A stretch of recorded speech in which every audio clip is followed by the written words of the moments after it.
గురించి అంటే ఇప్పుడు 4 పథకాల గురించి అని చెప్పారు. సో ఓకే, పథకాలు అయితే అది చేస్తారు, ఏదో అయిపోయింది. మొత్తానికి జాగా ఉన్న వాళ్లకు, ఏం లేని వాళ్లకు, జాగా ఉన్న వాళ్లకు 5 లక్షలు లోన్ శాంక్షన్ చేస్తామని చెప్పారు ఇల్లు కట్టుకోవడానికి. అట్లాంటి మొత్తం నిరుపేదలకు, ఏం లేని వాళ్లకు శాంక్షన్ చేస్తే ఏమనిపించదు. ఉన్న వాళ్ళకే 4 ఇండ్లు ఉన్నాయి, బిల్డింగ్లు ఉన్నాయి, వాళ్ళకి ఏం లేదన్నట్టు కాదు, వాళ్ళకి ఆస్తులు ఉన్నాయి, అట్లాంటి వాళ్ళకే శాంక్షన్ చేశారు. మరి ఇంకోటి డబుల్ బెడ్రూమ్, ఏం లేని వాళ్లకు, జాగా లేకుండా ఏం ఆస్తులు పాస్తులు లేని వాళ్లకు డబుల్ బెడ్రూమ్ శాంక్షన్ చేస్తా అన్న వాళ్ళకు కూడా అందులో ఏ నిరుపేదకు వచ్చింది చెప్పండి లిస్ట్ లా. మొదటి విడత అని అన్నారు, ఏదో 30-40 శాంక్షన్ అవుతుండొచ్చు ఈ మొదటి విడతల అన్నా కూడా మొత్తానికి మొత్తం ఎవరికి లేవాళ్ళ, అసలు గరీబ్ గాలకే లేదు, ఉన్న వాళ్ళ పేర్లే ఉన్నాయి అందులో అయినా. ఇప్పుడు 5 లక్షల దాంట్లో అయినా, డబుల్ బెడ్రూమ్ లో అయినా ఉన్న వాళ్ళ పేర్లే ఉన్నాయి అందులో. ఏం చేస్తాము, ఇది కరెక్ట్ కాదు. మళ్ళీ ఒకసారి సర్వే చేయాలి, దీన్ని సర్వే చేసి దాన్ని అది చేసుకుంటేనే మంచిగా ఉంటుంది, లేకపోతే మేమైతే ఒప్పుకోం.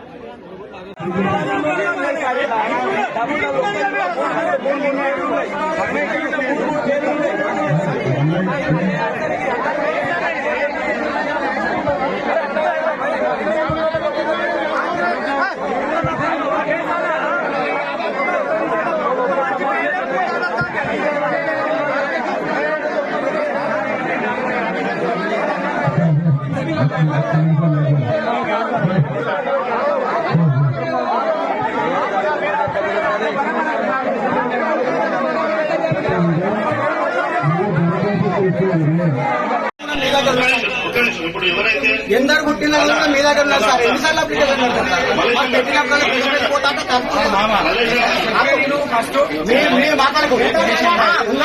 నేను అనుకున్నాను సార్. మేము పోయినప్పుడల్లా పెద్ద పెళ్లి పోతే 200-300 ఖర్చు అవుతున్నాయి. ఎన్నిసార్లు పెడతాం మేము? అది సార్ మేము అనేది ఏంటంటే మా లిస్టు మొత్తం మీ దగ్గర ఉంది. మాకు ఎందరు ఉన్నారు, మాకు భూమి ఎంత ఉన్నారు అంతా మీ దగ్గరనే ఉన్నారు. ఇప్పుడు కాదు 10 నుంచి ఉన్నాయి. మేము మళ్ళీ మీరు మన అప్లికేషన్ అంటే మేము పోవడానికి అప్లికేషన్ కు మళ్ళీ వీళ్ళు కట్టే ఇల్లు వీళ్ళు కట్టే రేపు రాపో ఎల్లుండి రాపో వీళ్ళు మమ్మల్ని దింపుడు ఎందుకు సార్ ఇదంతా? అదే నేను అనేది కొద్దిగా మా ఆవేశ చెప్పుకుంటాను, మా ఆవేశం చెప్పుకుంటాను. మేము మీ మీద ఏమంటలేదు సార్.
ఫ్యామిలీలో ఉంటాను, 4 ఫ్యామిలీలు ఉంటాను, ఒకే ఇంట్లో ఉంటాను మేము ఒక్కొక్క రూమ్ లో. అయితే అటువంటి దాంట్లో మాకే రేషన్ కార్డు రాలేదు, మాకు భూమి కూడా లేదు, మాకెందుకు రాలేదు? అది పాయింట్ సార్. అంటే దీంట్లో లేకపోతే ఎంక్వైరీ చేసే ఇస్తాను మీరు.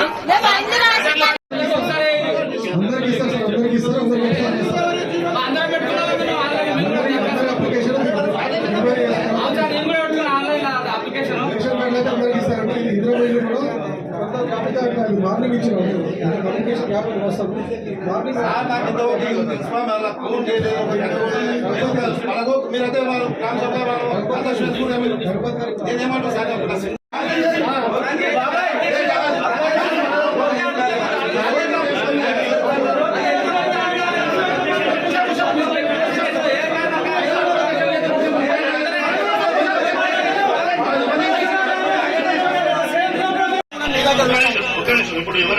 ఎందరు పుట్టిన మీ దగ్గర ఉన్నారు సార్. ఎన్నిసార్లు అప్లికేషన్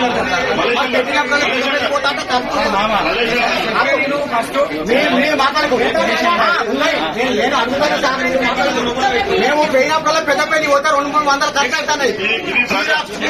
ఎన్నిసార్లు పెడతాం మేము? అది సార్ మేము అనేది ఏంటంటే మా లిస్టు మొత్తం మీ దగ్గర ఉంది. మాకు ఎందరు ఉన్నారు, మా భూమి ఎంత ఉన్నది అంతా మీ దగ్గరనే ఉన్నాం. ఇప్పుడు కాదు 10 ఏళ్ళ నుంచి ఉన్నాయి. మేము మళ్ళీ మీరు మళ్ళీ అప్లికేషన్ అంటే మేము ఒకటానికి అప్లికేషన్ కు మళ్ళీ వీళ్ళకి అట్టే ఇల్లు వీళ్ళకి అట్టే రేపు రాపో ఎల్లుండి రాపో వీళ్ళాడు మమ్మల్ని దింపుడు ఎందుకు సార్ ఇదంతా? అదే నేను అనేది కొద్దిగా మా ఆవేశ చెప్పుకుంటాను, మా ఆవేశంగా చెప్పుకుంటాను. మేము మీ మీద ఏమంటలేదు సార్.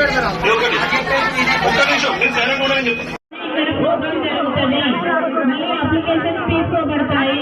ప్రోగ్రామ్ మధ్యలో ఆఫ్ చేయకండి. ప్రతి ఒక్కరూ అర్థం చేసుకునే వాళ్ళే.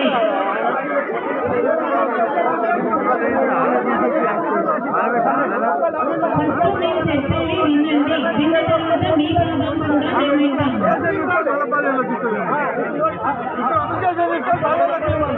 దయచేసి పోలీసు వాళ్ళు కొద్దిగా మీరందరినీ కొద్దిగా కూర్చోబెట్టండి.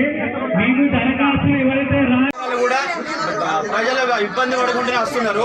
ఇప్పుడు కూడా ఫూల్ చేయడానికి ఇది ఒక డ్రామా తప్ప ప్రభుత్వాన్ని ఇచ్చేది లేదు, చేసేది లేదు. మీరు ఫైనల్ తీసుకొచ్చారంటే దానికి మీరు గ్యారంటీ ఇస్తలేరు. మీరు ఏమంటారు? ఓన్లీ లిస్టు చదవడానికి వచ్చిన అంటారు. అది ఎంతవరకు కరెక్ట్ చెప్పండి.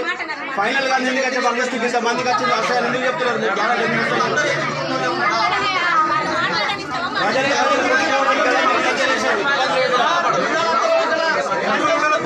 మనం కొట్టుకోవాలి.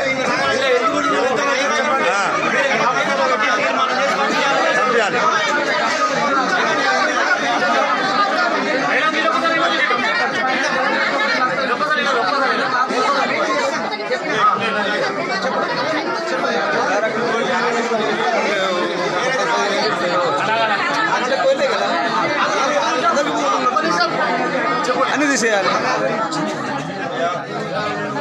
ఈ సభ పెట్టింది ఎందుకోసం అంటే మీ ఊర్లో ఎవరెవరు ఎలిజిబుల్ ఉన్నారు, ఎవరు ఎలిజిబుల్ లేరని మీరు డిసైడ్ చేయడానికి. మీకు ఎవరు ఎలిజిబుల్ కాదు అనిపిస్తే వాళ్ళ పేర్లని ఇప్పుడే లిస్ట్ చేసుకుంటా. వాళ్ళు ఎలిజిబుల్ కాదంటే మీరు అందరు కలిసి తీర్మానించడానికే ఈ సభ పెట్టింది. మీరు చేసిన తీర్మానాన్నే పంపిస్తా. మేము సొంతగా నిర్ణయం మేము తీసుకోము. నువ్వు అడిగావు కదా వాళ్ళకి రాకుండా వాళ్ళ పేర్లు ఇప్పుడే చెప్పండి. మీరు అట్టి పెద్ద ముళ్ళి పంచాయతీ పెట్టారు. ఇప్పుడు జగన్ బాబు వచ్చిందనుకో నేను అంటూ అన్నా ఎందుకంటే కూట వాడతాడు.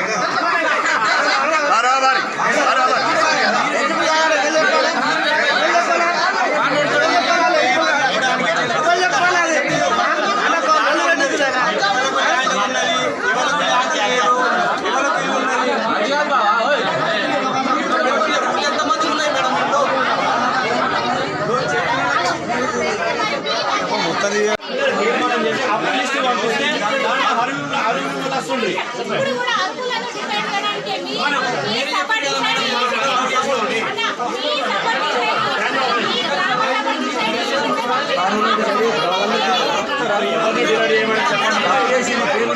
డిసైడ్ మీరు ఇంటికి సర్వే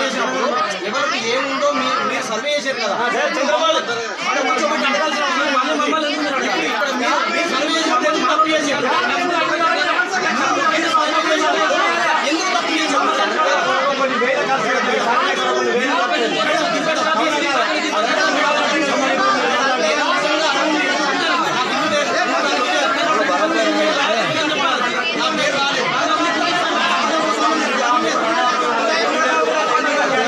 నేనేమంటున్నా, it is not only complete number, ఇది కాదు. 26 వరకు మన గ్రామ సభలు పెట్టుకున్న ఆదేశాలు ఒకటేసారి లేనోనికి రాకపోయేసరి బాధ అనిపిస్తుంది.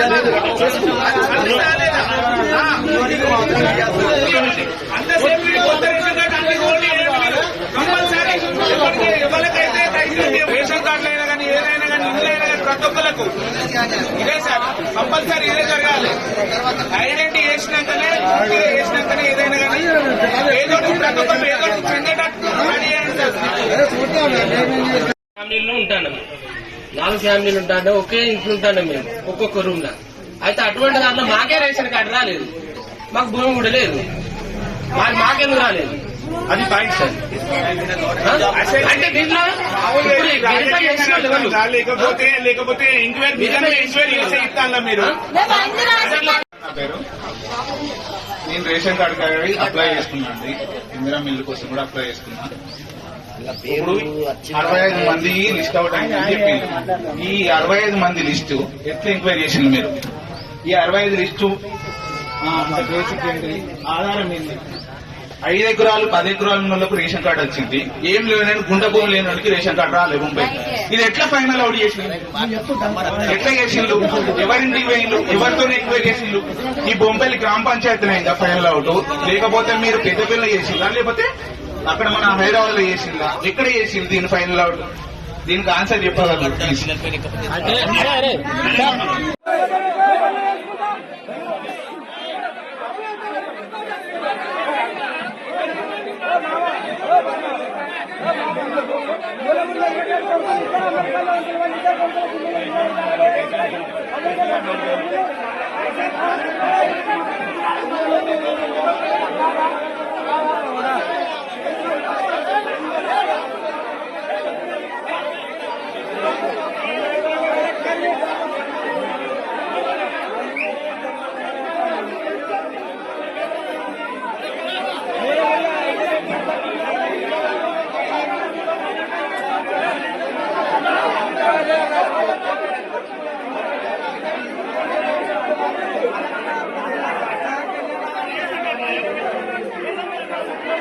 Thank you.